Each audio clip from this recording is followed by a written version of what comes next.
Hello, Mama's Fallen Angels. This is Big Robbo, and I'm here with Matthias Jabs of the band The Scorpions, who, of course, have a lot of things going on.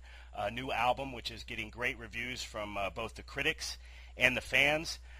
The most important thing that's going on, which is kind of a bittersweet thing for all of us fans across the world, Matthias, as you know, is the recent announcement that the Scorpions are going to retire. This is going to be the last album and the last tour to support, and even though the tour is going to be comprehensive, covering pretty much the entire globe, it had to be a hard decision, and I was thinking about it today as I was preparing for the interview.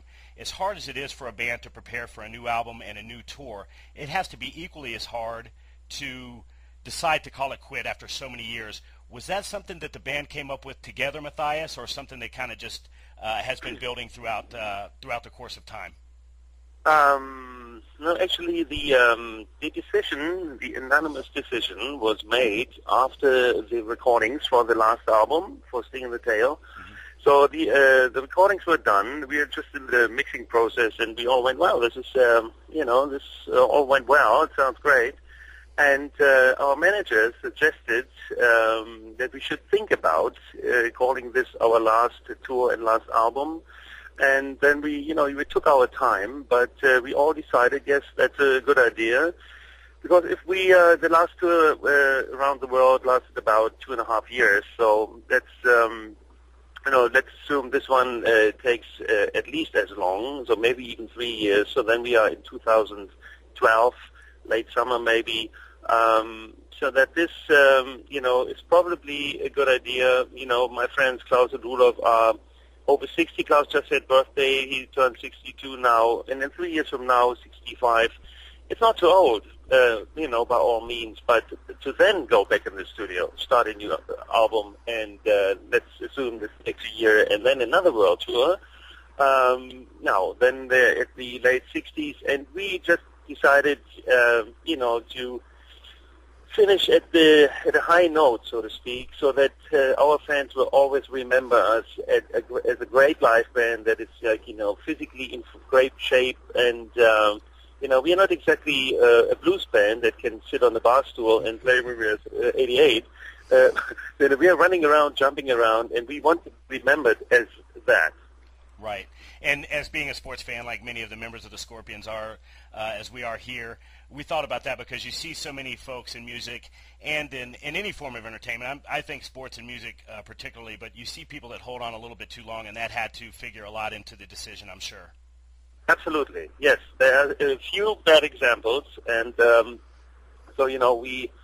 we don't know exactly how it feels like in, let's say, in a bit more than 2 years from now. At the moment, everything feels like it always felt. Like we just finished an album. We are in a great mood because the album's doing so well, and the tour is doing well over here in Europe. Everything is sold out, and it just feels great. We're at the beginning of a long trip, and it feels like it always felt. But I think, it's hard to imagine for us now that we will stop at some point, but when we come closer, it's probably going to be very emotional. Right.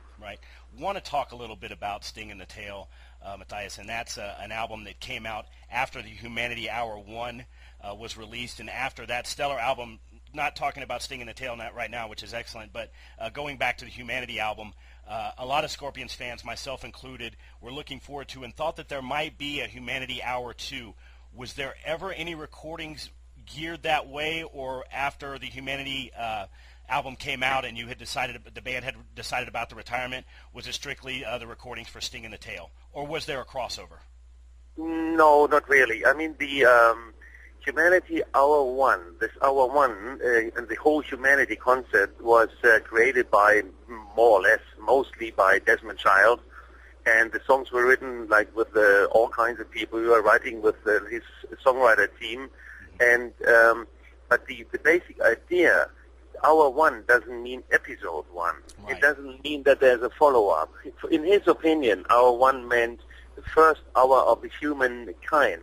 That you could say like the last 20,000 years or the last 10,000 maybe. Everything after the Neanderthal man, and so that was the first hour. And this whole concept is about that this world as we know it comes to an end, and therefore this first hour is over.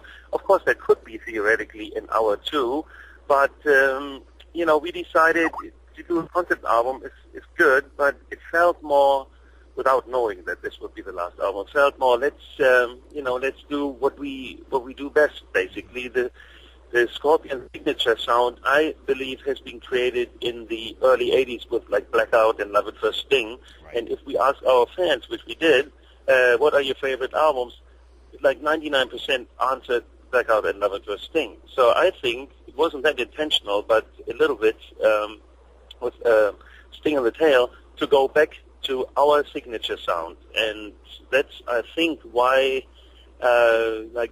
Sting on the Tail is received so well, because it reminds a lot of people at this